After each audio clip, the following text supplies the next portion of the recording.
Утро на телеканале «Россия» продолжают «Вести Чувашия». В студии Дарья Паскарюк. Здравствуйте. На календаре вторник, 9 января.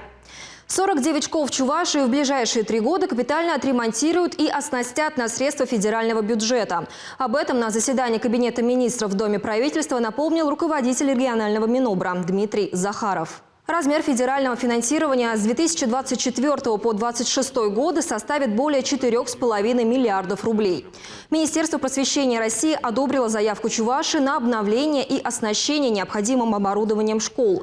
Также на заседании обсудили и реорганизацию Цивильского аграрно-технологического техникума. На базе учреждения планируется создать современный многопрофильный образовательно-производственный центр аграрного профиля.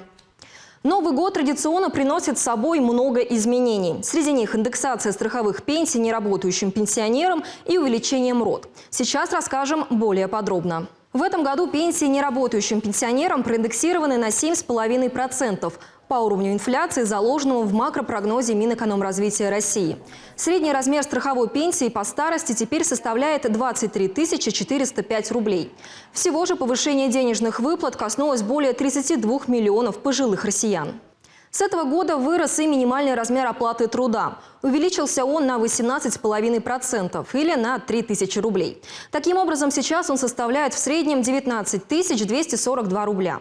Кроме этого, в силу вступил закон, согласно которому пособие по уходу за ребенком до 1,5 лет будет сохраняться даже при досрочном выходе на работу. Право на выплаты остается вне зависимости от того, вышел ли родитель, оформивший отпуск по уходу за ребенком, досрочно работать на полный день или нет.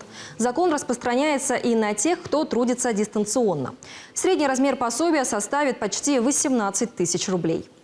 А что от 2024 года ожидают чебоксарцы? Наша съемочная группа вышла на улицы столицы и узнала, о чем мечтают горожане. Я хочу стать классным, хорошим человеком, понимающим, любящим, добрым.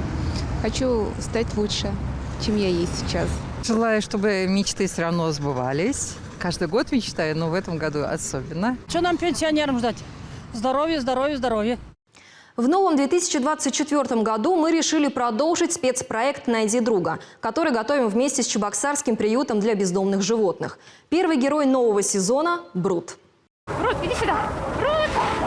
Он очень красивого тигрового окраса, и мы очень надеемся, что такого красивого мальчика заметят. Он живет в приюте почти 5 лет, и нам бы очень хотелось, чтобы он нашел свой дом, потому что у него нету подшерстка, очень тонкая шубка, ему действительно очень холодно.